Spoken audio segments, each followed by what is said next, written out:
The focus on Minnesota continues. Minnesota now a target in the Trump administration's efforts to crack down on foreign truck drivers with illegal U.S. commercial driver's licenses.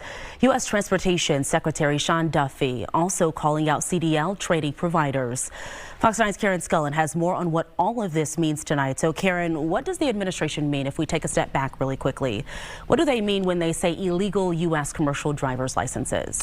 Well, right, it can actually mean a number of things, but in a letter to Governor Walz and Public Safety Commissioner Bob Jacobson, a few examples are given of immigrants from Somalia, El Salvador, Ukraine, and other countries where these drivers were issued Minnesota CDLs that are valid for years after their documents that give them the right to work in this country actually expire. We're talking by a few months to even 4 years in some cases. So if they were issued a CDL in, say, 2025, it might be good until 2029, but actually their work papers expire in 2026. And there are many examples given of this. Secretary Duffy saying 1/3 of these CDLs issued to foreigners are actually issued illegally. So what are the demands now being issued by the U.S. Department of Transportation?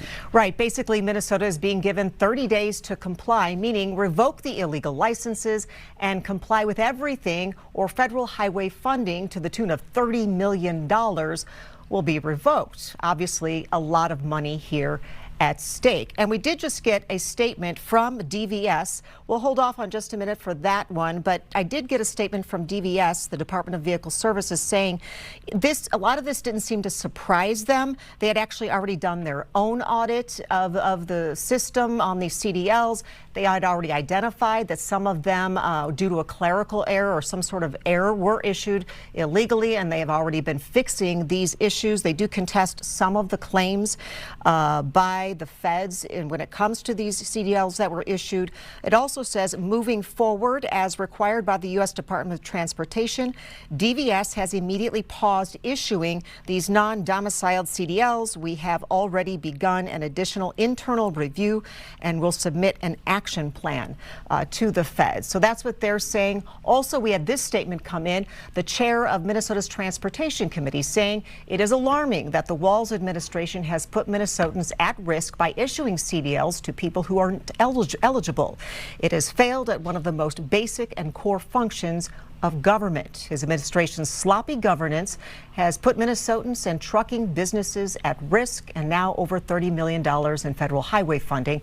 So obviously just a lot at stake here, Simone. Yeah, and Karen, the feds are also cracking down on CDL training in schools. What does this look like? Right, in a related but kind of a separate issue, there are accusations of falsifying or manipulating training data, not meeting required curriculum standards or instructor qualifications. There are about 18 locations that have put on notice by the feds. However, several on that list that we actually spoke to either weren't aware of the claims against them or don't even do CDL training. The administration did acknowledge that some of them might not be training right now. So really that part of it is just a little unclear, just really a lot to figure out on this one. Yeah, a lot developing and people still reacting to this, as we just heard in that statement that you just received. Thank you, Karen.